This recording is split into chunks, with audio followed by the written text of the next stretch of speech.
नमस्कार साथियों। So once again welcome to back my YouTube channel VK9 classes में आपका एक बार फिर से स्वागत है।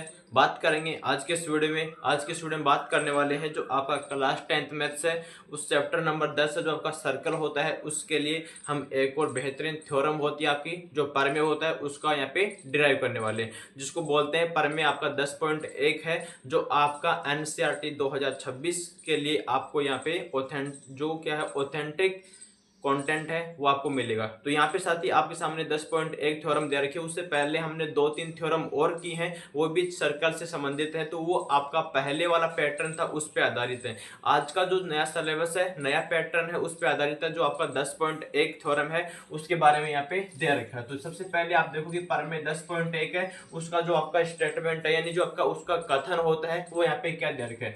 दे रखा कि वृत्त के किसी बिंदु पर स्पर्श रेखा स्पर्श बिंदु से जाने वाली त्रिज्या पर लंब होती है। मतलब यहाँ पे देखो कि वृत्त के किसी बिंदु पर आपके सामने क्या है कि वृत्त है आपके पास में दे रखा है, ये सर्कल आपके पास में है जिसका सेंटर आपके पास में O है, और इसके ऊपर क्या आपके पास में स्पर्श रेखा एक दे रखी है कि अक्ष Y है, ये एक स्पर्श रेखा है, और यहाँ पे बिंदु P है वो इसको स्पर्श कर रहा है। किसको बिंदु को स्पर्श कर रहा है? यहाँ पे सर्कल पे बिंदु P है उसको स्पर्श करता है। तो आगे आपको बोलना क्या है कि जो आपकी त्रिज्या पर लंब होती है, मतलब जो आपका ये त्रिज्या होता है वो स्पर्श रेखा पे लंब होता है, यानी यहाँ पे आपके सामने क्या होता है, परपेंडिकुलर होता है। जैसे यहाँ पे देखेंगे कि आपके सामने दे रखा है कि सबसे पहले जो दिया हुआ पार्ट है वो देखो कि आपके पास में एक सर्कल मैंने बना दिया है। यहाँ पे आपके पास में एक सेंटर था, उस सेंटर से यहाँ पे बिंदु आपके पास में क्या है, ये लंबवत बिंदु है। यहाँ पे मतलब क्या है कि जो आपका बिंदु P है इस पे आपका लंबवत होगा, तो यहाँ पे बिंदु मैंने बना दिया। अब आप लोग देखेंगे कि जैसे पहले हमने क्या किया है कि जो इसमें दिया हुआ परमेय में क्या होता है कि जो अक्ष Y एक स्पर्श रेखा है तथा OP इसकी त्रिज्या बन गई।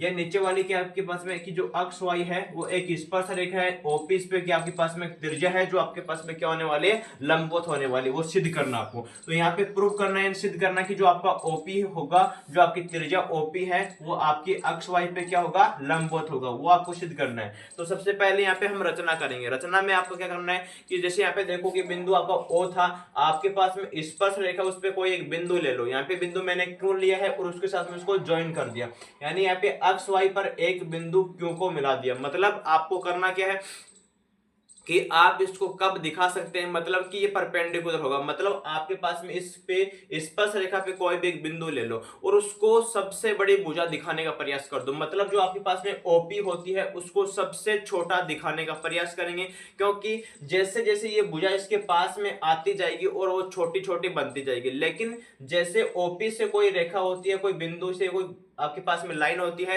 वो दूर होती है तो वो सबसे बड़ी भुजा बनेगी। क्योंकि आप देख रहे हैं कि ये छोटी होती है, ये सबसे बड़ी यहाँ पे आपके सामने बन जाएगी। तो यहाँ पे बिंदु Q है, इस बिंदु पे ये अक्ष Y पर क्या है कि स्पर्श बिंदु है, यहाँ पे इसको लिया है और उसके साथ में इसको मिला दिया है। अब आगे देखो यहाँ पे आपके सामने प्रूव करना कि जो आपका OP होगा वो OM के बराबर, की एक ही वृत्त की त्रिज्या है। आपके सामने देखो कि ये वाली OP आपके सामने ये भुजा दे रखी है, ये क्या है, एक ही वृत्त की त्रिज्या है। और यहाँ से देखो ये आपका OM है, यहाँ पे बिंदु क्या आपके पास में M है, यहाँ पर बिंदु आपके पास में Q है, तो आपका OP बराबर क्या हो गया, OM हो गया।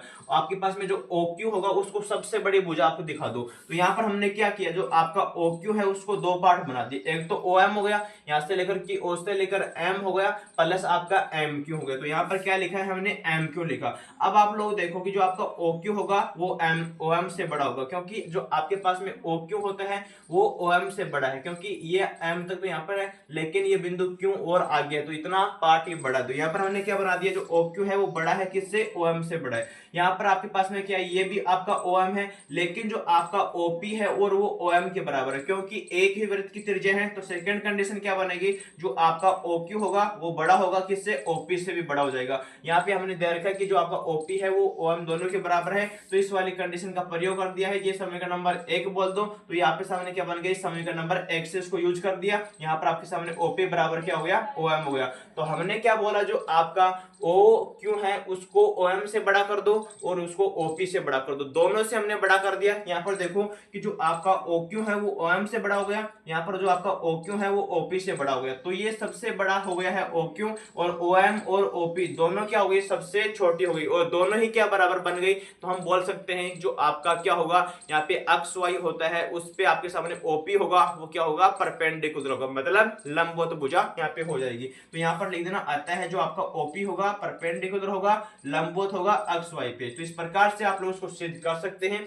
यह था आपका छोटा सा थ्योरम था, जो आप बोलते हैं कि जो आपके पास में एक स्पर्श रेखा होती है उस पर आपके अंदर से आप एक बिंदु से रेखा बनाते हैं तो वो क्या होती है, परपेंडिकुलर होती है, मतलब लंबवत होती है। तो इस प्रकार से उसको आप लोग ड्राइव कर सकते हैं। उम्मीद करता हूं यह थ्योरम थी आपको समझ में जरूर आई होगी, और इसी प्रकार से बात करेंगे तो थ्योरम एक और होने वाली है, सबसे इंपॉर्टेंट है, 10.2 होती है, वो इस बार एग्जाम में भी आई थी, उसका सॉल्यूशन में भी आपको लेकर आऊंगा साथी। तो मिलते हैं नेक्स्ट वीडियो में। Thank you so much, love you all.